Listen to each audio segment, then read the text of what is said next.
museums and look at art books, you see pictures of oftentimes monks, and they're standing there in a window and they're holding a skull and they're looking at it. And you think, well, that's kind of dark. It is. But you need to understand what really is going on there. It's the contemplation of mortality. He's not just looking at a skull. Do you know what he's doing? He's looking at himself.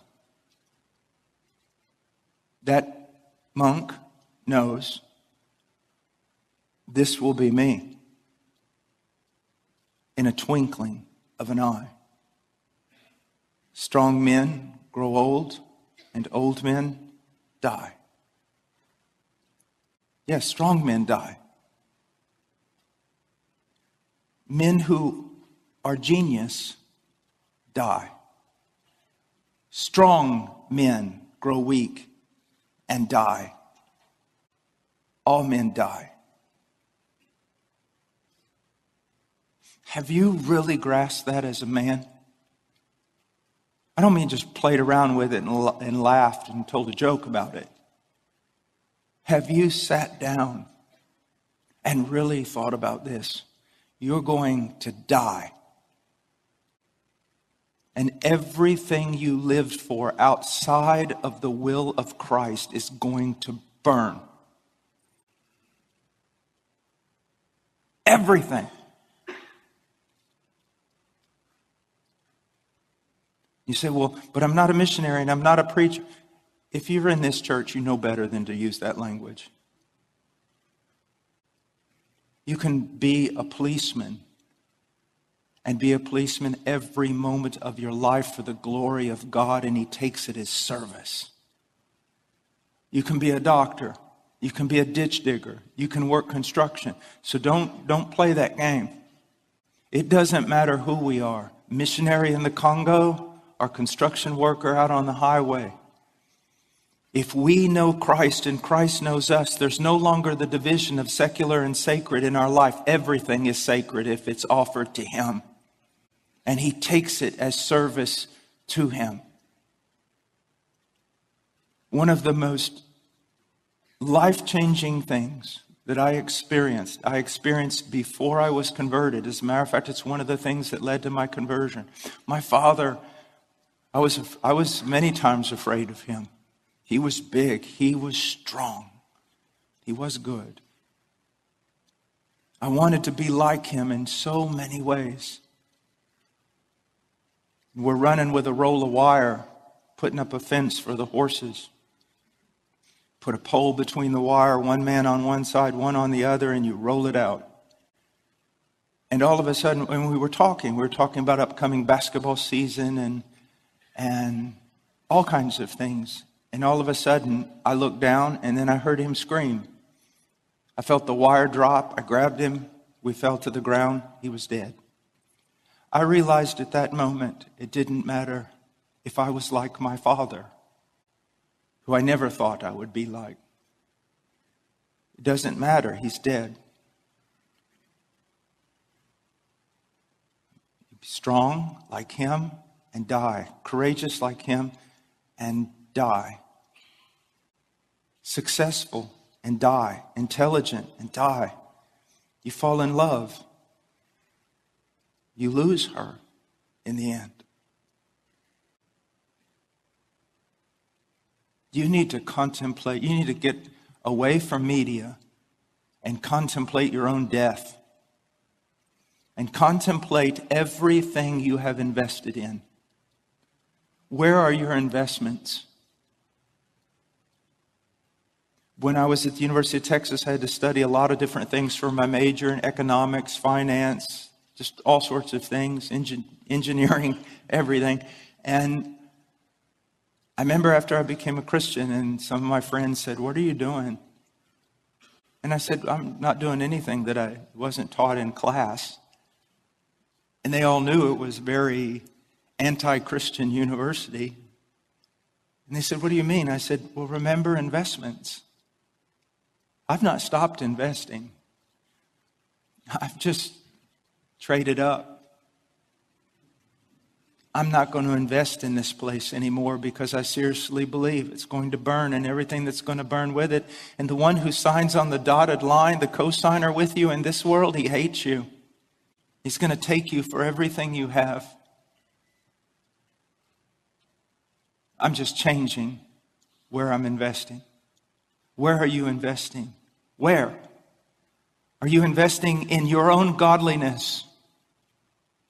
How much time a day are you investing in your own godliness? Because your wife's greatest need is a new husband. A better you. How much time are you investing in your wife? How much time are you investing in the godliness of your children and in intercession for them?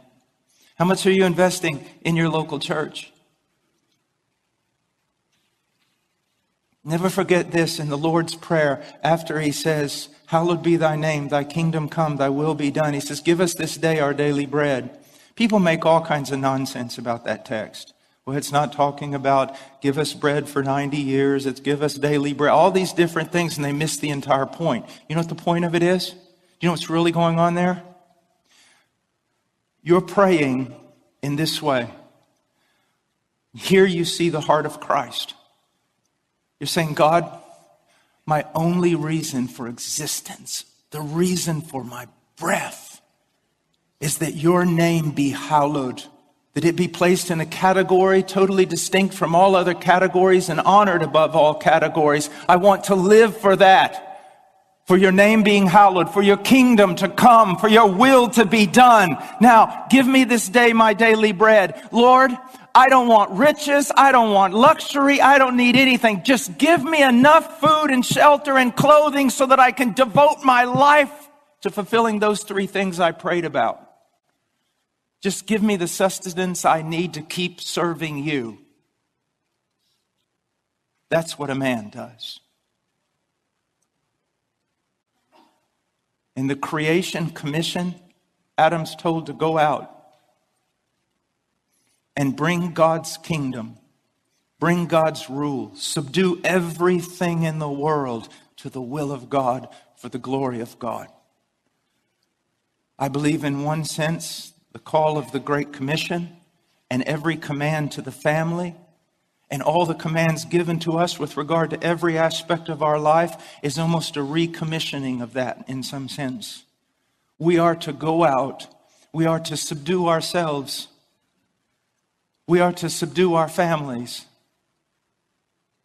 We are to subdue the world to the reign of Christ.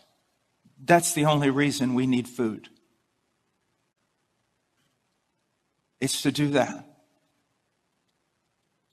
You see. Because the world is passing away.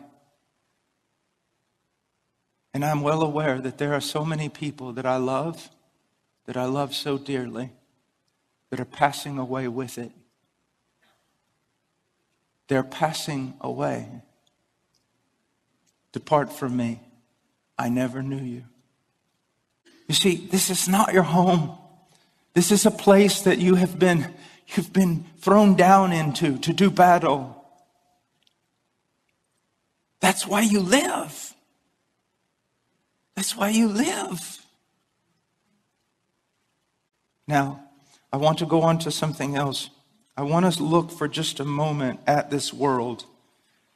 And the first thing I want to do is I want to go to a strange passage over in Isaiah chapter 3.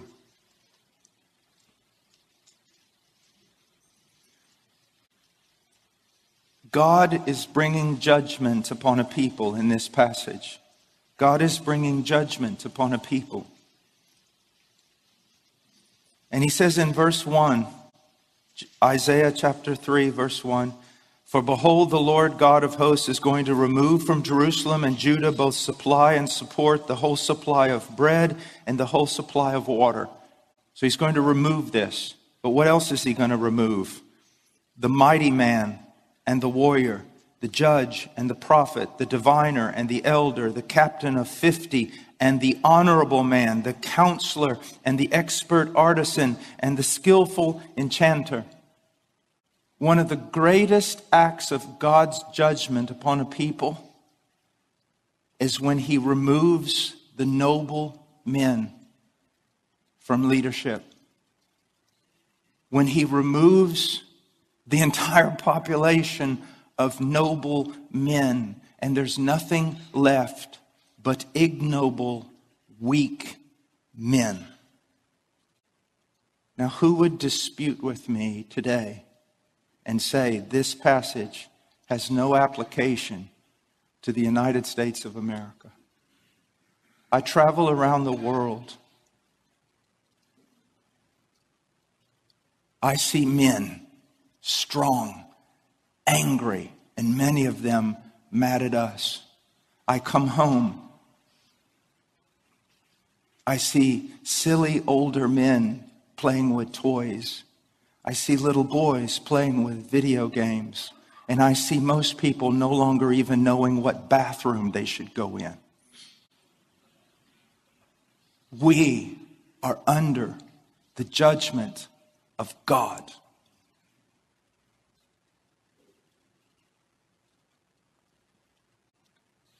Look at verse 4. And I will make mere lads their princes, and capricious children will rule over them, and the people will be oppressed. Once again,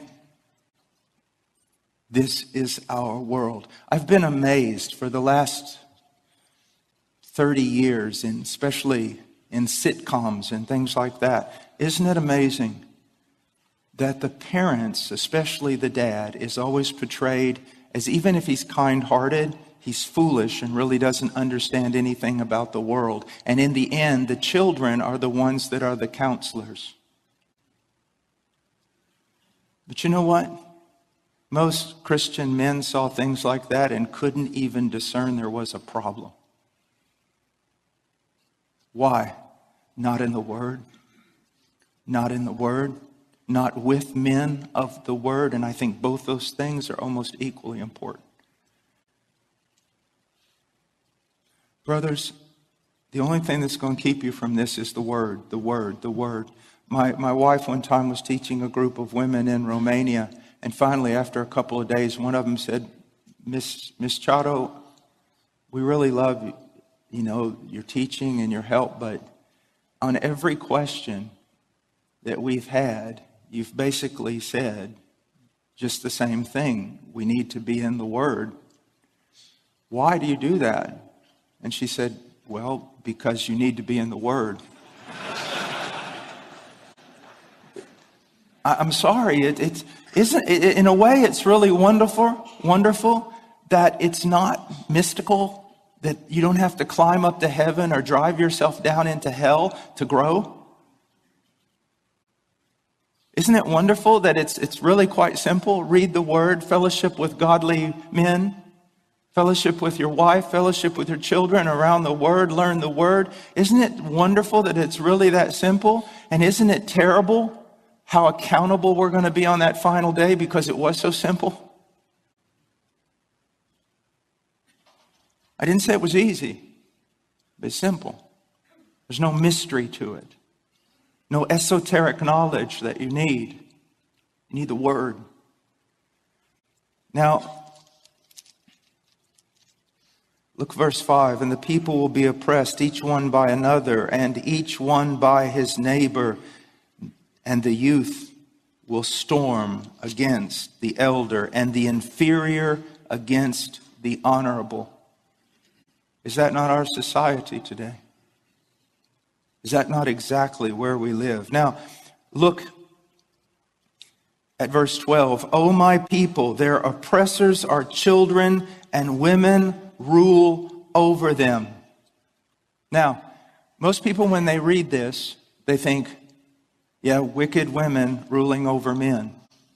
But there's two possibilities here. One has to do with someone like Jezebel, who was a wicked woman who sought to usurp authority and everything else. Then there's also Deborah. Deborah's kind of difficult to explain, isn't she? Here she's raised up this leader.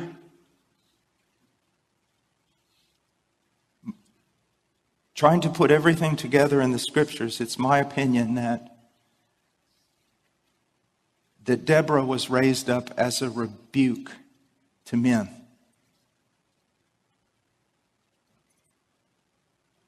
And at no fault of her own.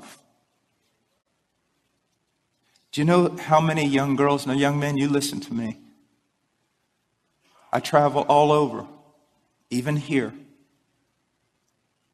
even in my own church. How many young girls between the ages of 25 and 35, godly, smart, intelligent, strong, capable,